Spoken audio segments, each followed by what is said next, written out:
Welcome to the Matriarch Method, where power meets purpose, wisdom leads by example, and women run the show. Ladies, how we doing?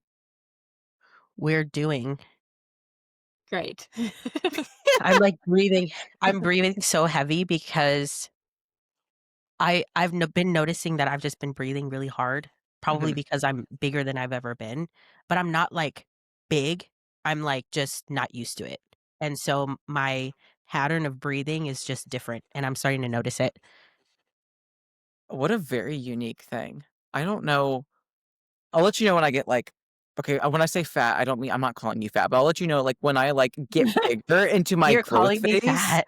No, but it's like when I get bigger, because as of right now, I'm still lean from my show. But well, obviously, when I get bigger, I want to notice if my respiration rate increases like yours, because that's a very intuitive, self-aware thing, and that's really cool that you would notice that. Well, not only that, somebody actually commented on one of my close friends' posts because I was posting my new kitten, and all you hear in the background is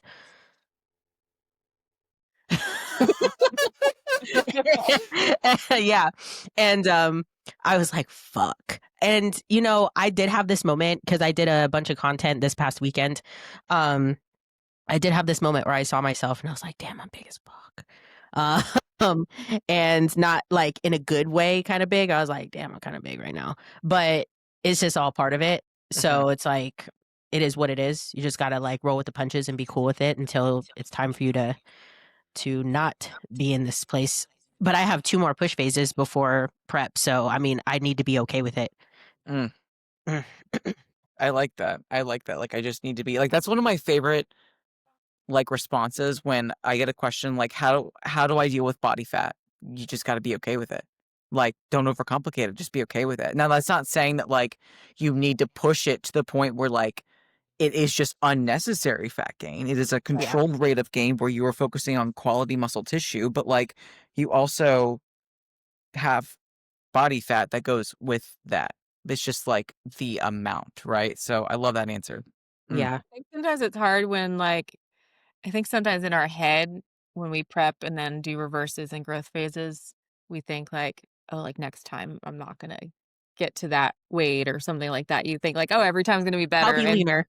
yeah, and especially when, our feedback typically is always to grow, it's like, well, we're always gonna have to push to that level and get uncomfortable, so we might be a little bit leaner, but we still end up in an uncomfy spot, so I think just, accepting that and it finally just being like, "Whatever," it's part of the hmm process. That's a good point because I was literally thinking, "Well, damn, I can't wait to prep so I don't have to get this big again." And it's just like you're bodybuilding, so you're never not gonna get to the point that you're at, if not more. Like, hmm you have to expect that you are going to get uncomfortable again. And, so it's just one of those things to really, like, ponder on and think about because, yeah, I definitely told myself I wasn't gonna get that big again, and here hmm we are, bigger. Yeah, it's a it's a good reminder. It really is that I started something where I'm gonna push t-shirts and stickers and stuff like that where it's big bitch season. Mm, And yes, it's meant to be funny and light because I know I'll never be huge, but at the same time it's also a good reminder that if you want to be a big bitch, you got to be okay with being a big bitch. You know what I'm saying? And that means yes, muscle of fucking course and pushing hard training, but also getting a little softer. You know what I'm saying? And I get that that's really hard to kind of switch that mindset, especially when you take your body fat level leanness so far in prep. But you got to have legs to stand on when it comes to these, reversing properly. Like Britt said in a post 1 or 2 weeks ago, I think, about nailing your reverse and being diligent with it. It's a part of the process. So that way, when you get to the point when all the health markers check out and you can, enter into growth phases and push phases, it is productive pushing, not just whatever. yeah. Mm, good shit. I Good mean, I could shit. talk about this all day, but I know we have another subject to talk about. I agree. I agree. But hey, I mean, kind of the first idea of taking time off is leading by example. Britt, you're doing hard shit by pushing yourself and having multiple push phases, and you're uncomfortable, but you got to be okay with it. So you're leading by example. And in the same way, we're going to be talking about taking time off. Like that shit's hard to do because of so many reasons that we'll get into today. But I still haven't taken a time period where I don't work. right? And any time off that I've had, I've included times to answer check-ins, answer questions, look at training videos, lab work. Or it's like if I take time off, it's like I was peaking an athlete. And like that's not fucking time off. But I'm scared. I'll be honest. I haven't done it yet and it's scary. And I know it's like, well, you need to do that. And it's like, yeah, I'm working on it. I'm working on it, I promise. Mhm. It's really hard when you're running your own business and it is just you, like, you don't have assistant coaches, or even if you are, like, on a team, like, it's usually not set up in a way where, like, you can really hand off check-ins to someone else. Mhm, So truly, if you are taking time off, then you're essentially telling your clients, like, "Oh, you don't get a check-in," and, unless they've just joined you, they should be in a good spot to be able to do that on their own. Like, of mhm, course, preps and stuff are totally different, and you can't really take time off in the depths of, like, competing season, but mhm, I think just in general, like, you can't really leave for a long period of time. Like, I think you can get away with taking a week off and telling people, like, "Hey, you'll have 1 week without check-ins," but even that is scary and uncomfortable. I've only done it once, to be honest, in the past, I've been a coach since 2013, and I think mhm, I've always just, like, worked on vacations. mhm, Yeah. I think that sometimes I have a different angle too, though, is that I think your clients are happy when you take that time off, especially some of them that have been with like riding with you for a long time and they've seen how you've grown and they've seen how you've seen that how hard it is for you to take time off. mhm, Um, and I think the people that realize and really understands the amount of effort that you put into them, they're gonna be okay with time off. And honestly, if they've been taught well, with your coaching methods, they know how to deal with you not being there for a week or 2 weeks. Um, and I think that can be hard mentally taking time off of, like, marketing. So, I think from a business growth perspective, especially if you're a coach that's trying to grow and you're not, like, overflowing with clientele, like, mhm, on to that level, um, it can be hard to take a step away from making sure that your face is seen mhm, on social media and making sure that you're somebody that people are constantly exposed to, especially if you are trying to build your roster or you're trying to grow your team or whatever market in the coaching realm you want to go into, that can be really hard mentally. So I think it's one of those things also that you can prepare for as well. So mhm, like we had talked about social media quite a few episodes ago. You can schedule out your posts if you are going to be gone. I think that something that we definitely want to remind ourselves of is that you can prepare to be gone. Like mhm, you can schedule out posts while you're gone so that even if you decide to delete that app, the only thing that would be left there are messages and comments that you probably won't get to, but at the very least, you have your posts going and running. mhm, And a really nice, well oiled business is going to be one that survives and thrives while you're not around. And that's because you'll be very good at preparing for those times. Um, because at the end of the day, like you can't fall off the face of the earth mhm, without delegating something toward making sure that you are somehow consistently doing what you need to market or giving tasks to someone else. Like something I did for or I offered to Ashley Jones, my co-host for another podcast that I do. She's taking 3 weeks off to finish out her Olympia prep, which is a huge thing. And, I was like, "If you need help, like, you need an admin to, at the very least, communicate with your clients, and you really don't wanna deal with things, let me know." mhm, So if she doesn't have a staff, right? That's why I offered that as a friend. But for those that do have staffs, like, that's where you give that, responsibility to them, because they can probably take time off whenever they want to. For yourself, it's a little bit different. So mhm.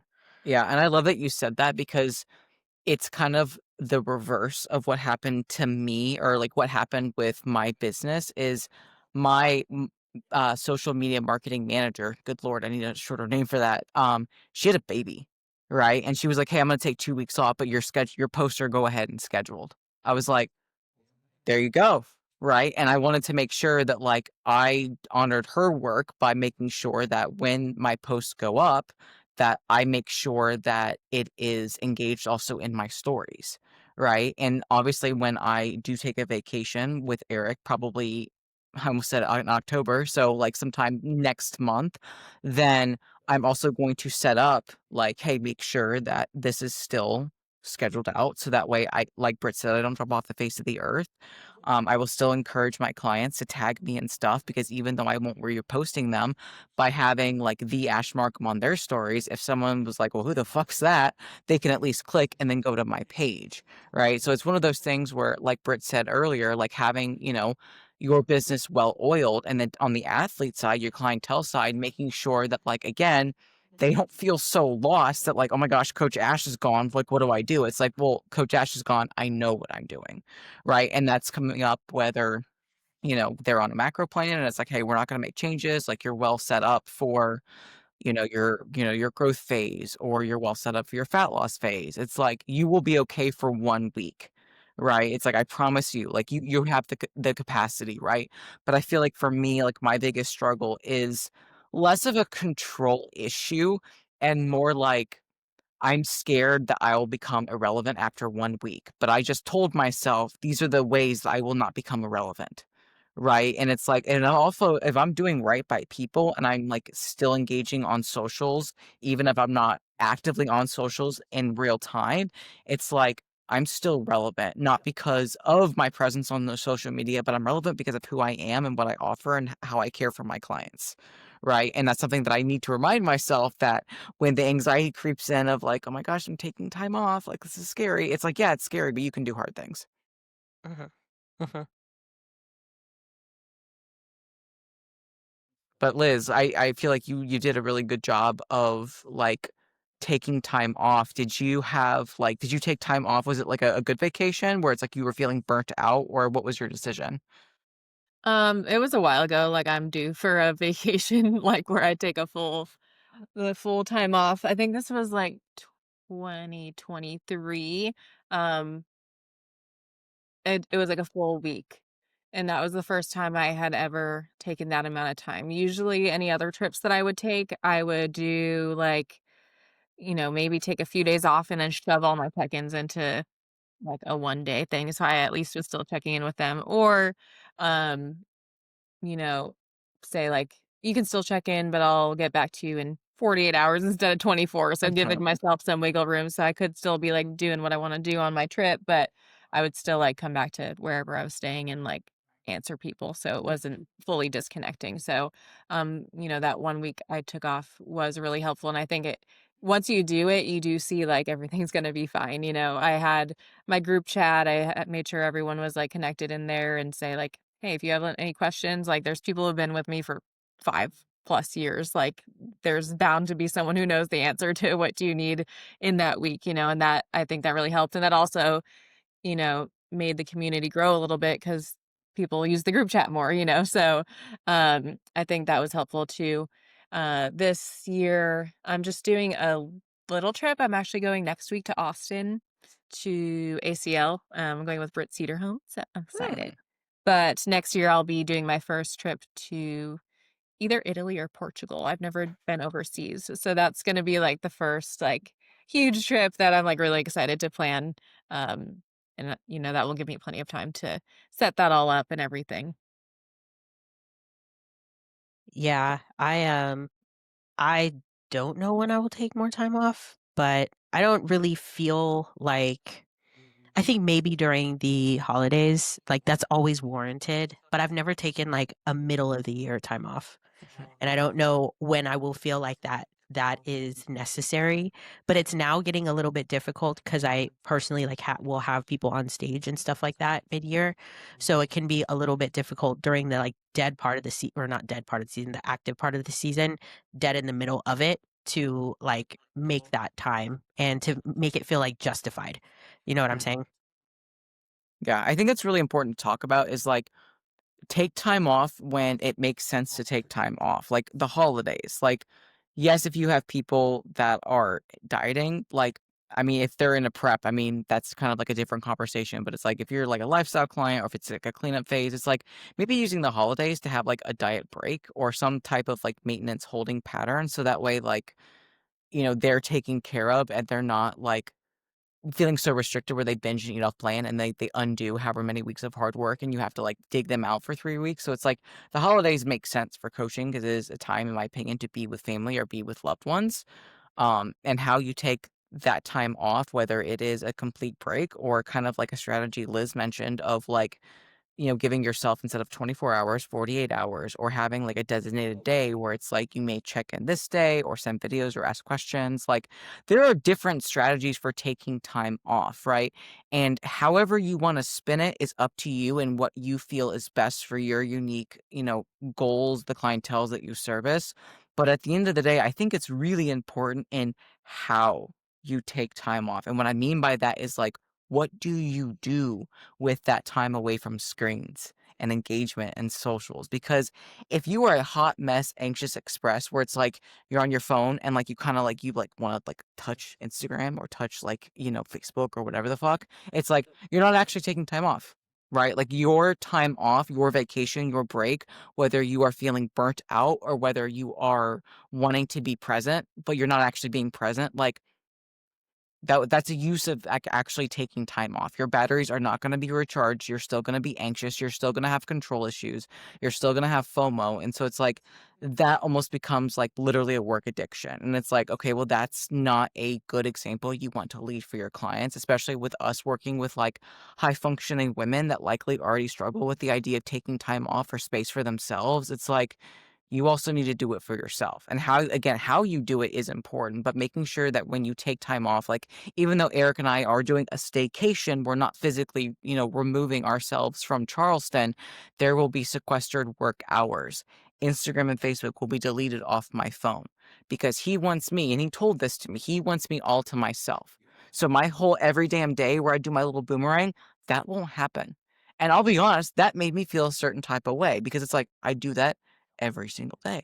That's how I clock and work. But it's not so important to detract from my marriage or to make my husband feel less loved. Like, no one is really looking at my every damn day and being like, Ash Markham's clocking in for the day. That's my perception of it.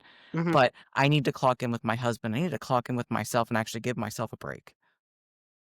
I think it's also worth it to talk about like the time that you take off during the week too, Mhm.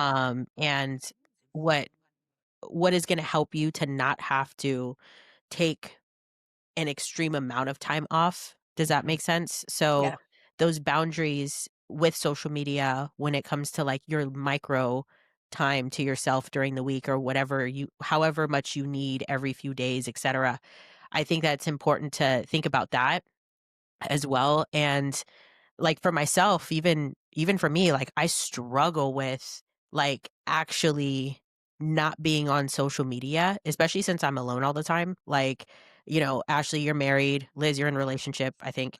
Um yeah, I'm by myself all the time. So what my brain does is like I'm like, well, I guess I could work all the time since I don't have anything else to, like, take my attention off. I don't have anyone else to take my attention off of this. And so it can be really difficult for especially, like, single women to really have that boundary, especially with social media, because your brain's gonna look for connection in Mm, anywhere it wants.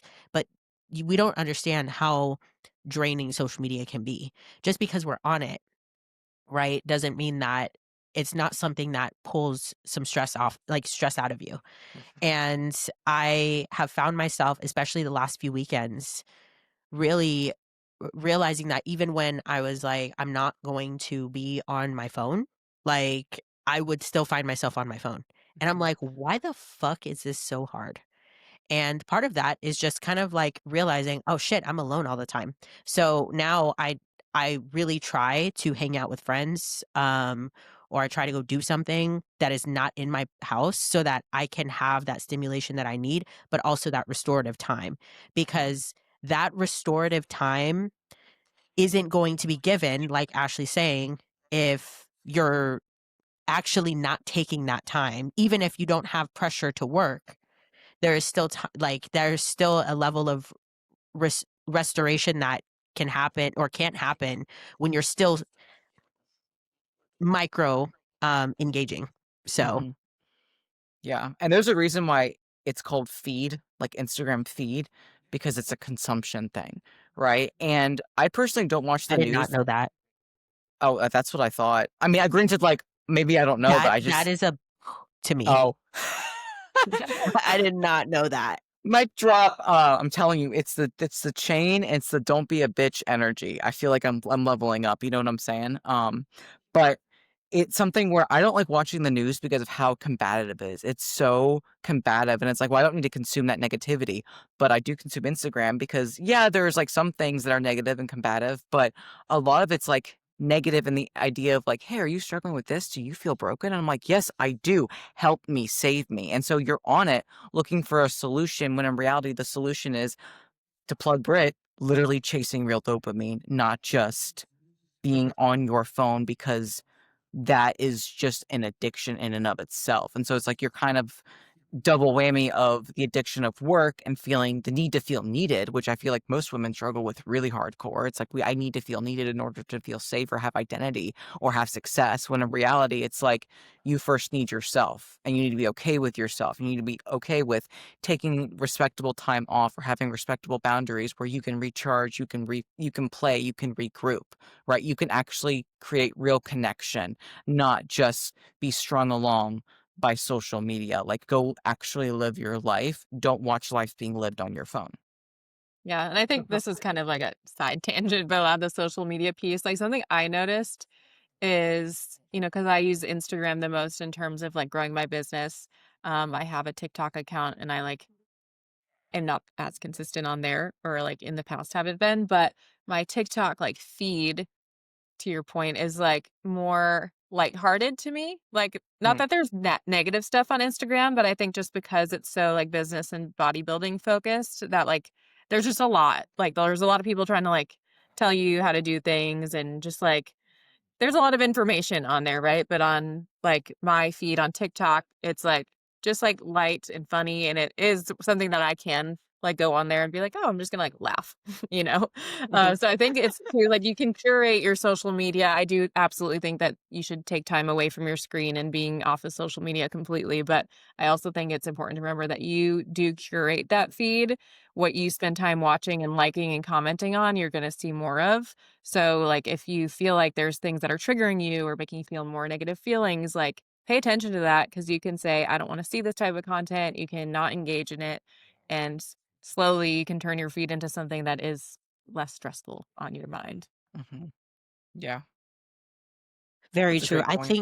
I think right now social media, especially like you said, there's a lot of people that are trying to tell you how to do things and what that can have its own type of fatigue in itself. And especially when you're a coach and there's a bunch of other coaches on your timeline.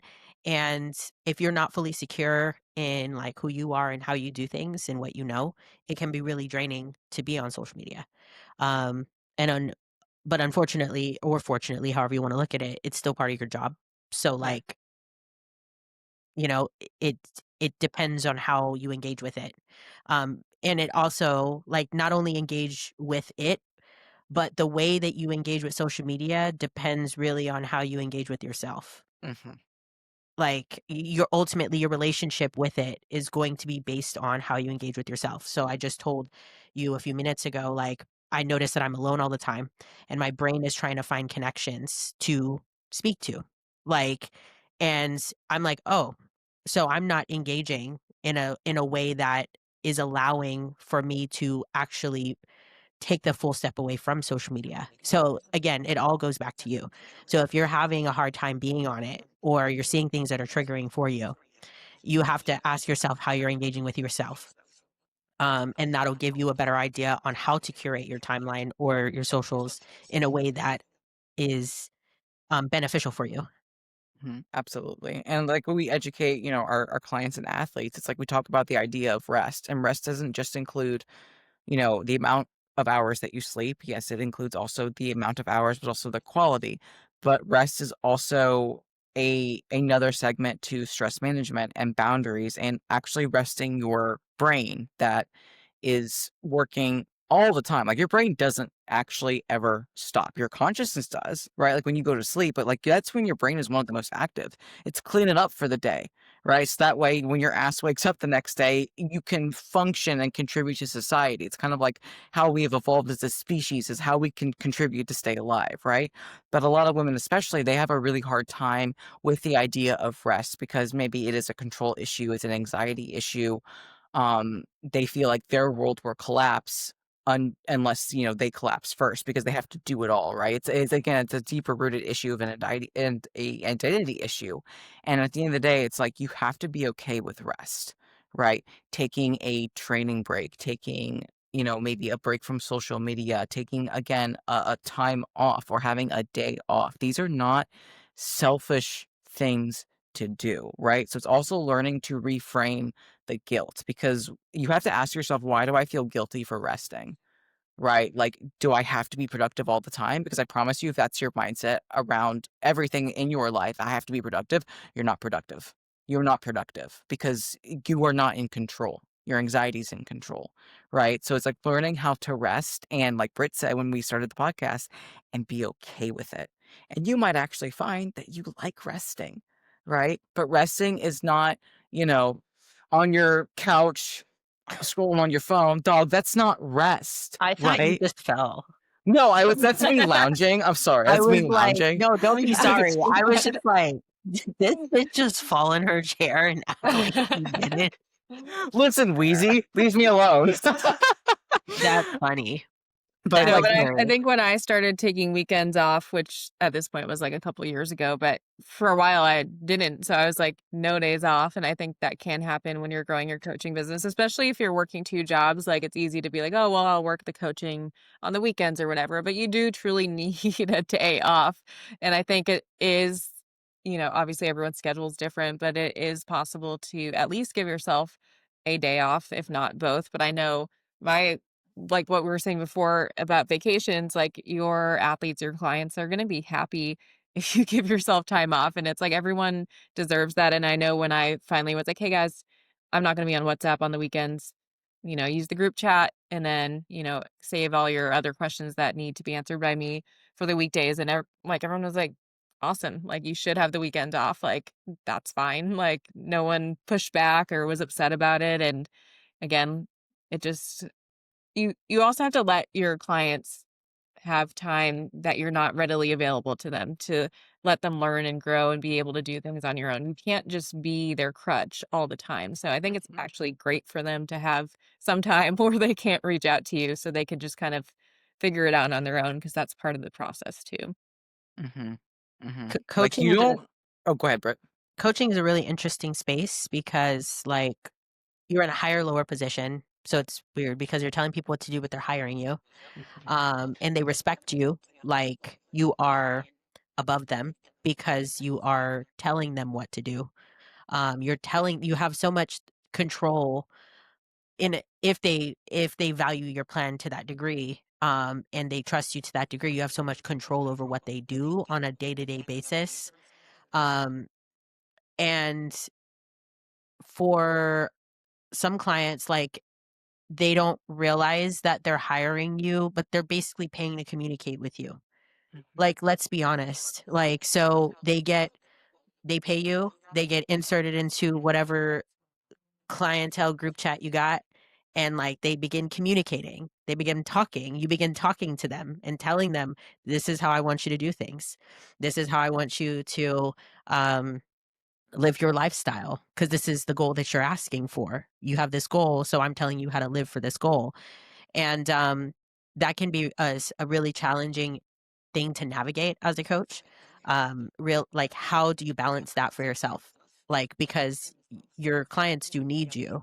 But it's not on it's on a different level than someone hiring a CPA. Like, I'm hiring this person to manage my finances, but you don't talk to them every week or every day about intimate things. And by intimate, I mean like things things that most people don't think about somebody telling them to do, like how to eat and how to spend 2 hours of their day if they're training. Like, that's a lot.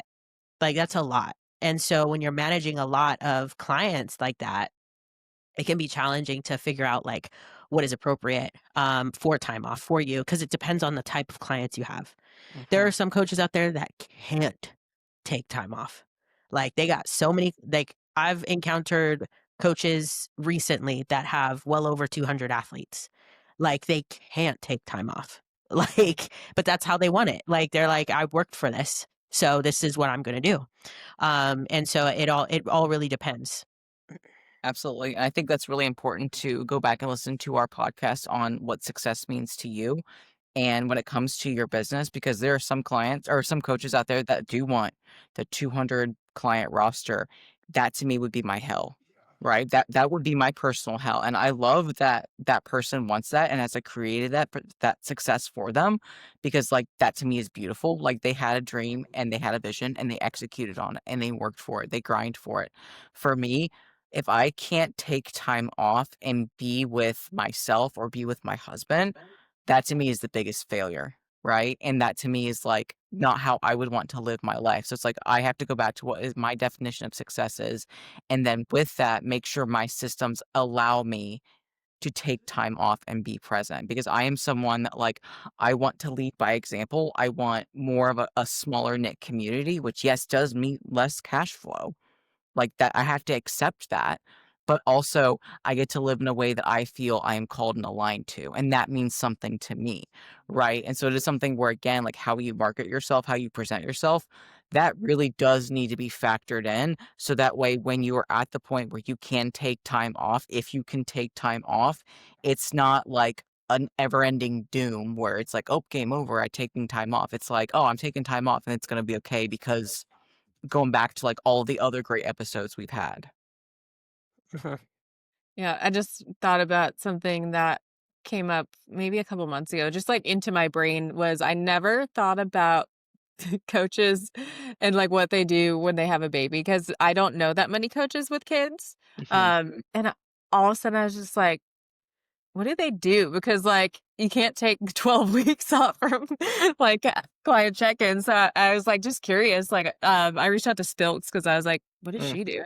She's like, "I took a week off. I don't recommend only doing that," you know? But it's just interesting because it is, like, you running your own business again, like, yes, you can absolutely take time off, but it is something that you can't take that much time because at some point you're losing that contact with your clients. So I think that's just an interesting topic. I don't know if you guys have obviously none of us have kids, but like have thought about that or anything because it's just so interesting because you obviously need to shift things a lot. And I think that comes with a lot of planning of just like figuring out how you're going to handle that. But mhm, it's not the same as being able to take maternity leave or PTO at your corporate job. mm, yeah, Yeah, I don't think I know any coaches with babies either. I know I know people with businesses that have had babies, but mhm, Yeah, like, and like obviously there are coaches like there's plenty of like people who specifically target audience like our moms and everything like that and their moms themselves. But I think just because of who we coach and like what we are in our lives, we don't see as much of that.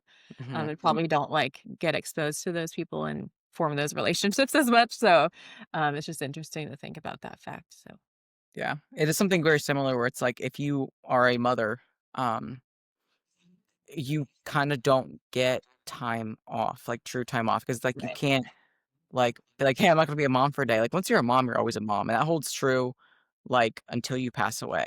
At least that's how my mother told me, right? Because it's like, I feel like my mom's more like my friend now, like, we're just at that point where it's like we can just shoot shit versus her, like, scolding me or whatever. It's more like a passing of wisdom and knowledge versus, like, actually teaching me, and that's Yeah. just how our relationship has grown as we have grown.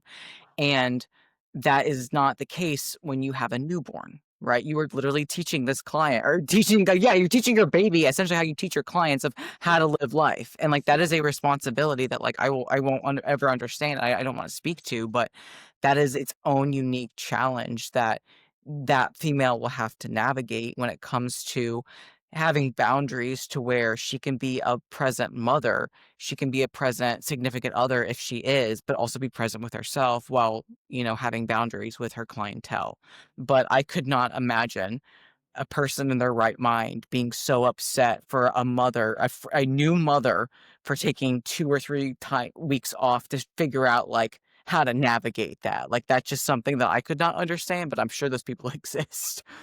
Yeah, I think you Yeah. would just have to, I mean, kind of just brainstorming, but I think you would have to kind of stop taking new clients, like, closer so that you're like, most people can handle being on their own for more of an extended period of time, you know? Yeah, dude, you gotta heal too. Yeah. Like, fuck. But then it goes Like with you don't get paid either, unless like you set up something I don't know for if I could do it. Like, and I mean, have a baby. Like, I don't know if I Yeah. could. Like, look, if I ever have a baby, the person I'm having a baby with is taking care of me. That's how it's going. That's Mhm. how it's going. That's the only way I'm doing this. And he's Yeah. obsessed with me. He's obsessed with me and he's obsessed with my baby. And like, Mm. that's how it's As they going. should be. Like, and if that's not what's happening, I'm not having no baby. Like, because I'm obsessed with me. But you see, that's a boundary that you have, and Yeah. that's important. You know that about yourself. So I think it's one of those things, kind of like also tying it into social media, is we are so informed, right? We have so much information at the touch of a fingertip, right? Some things you don't even have to like touch anymore. It's voice activated, right? Like our access to information is so overwhelming, yet we are so uneducated. We are so uninformed. We are so unaware, right? And like that comes back to just so many other things that we've already discussed, but when it comes to, like, taking time off, it's like, much like you educate your clientele on why rest is essential, recovery, sleep, that's also true of the brain of your piece of your business, right? Like, your long-term success, depending upon how you define success, requires you to be at your best, and much like you tell your clients, I don't expect you to be a perfect little robot. You should also extend to yourself that same grace and understanding because I promise you you're not. And if you try, the bill's going to come due. And it's not gonna be something that you wanna pay for. Uh-huh. Definitely. Mm, love it. Any final thoughts, ladies? None for me. Nope. Love it, love it. That was a good one. Guys, until next time, peace. Peace. Yeah.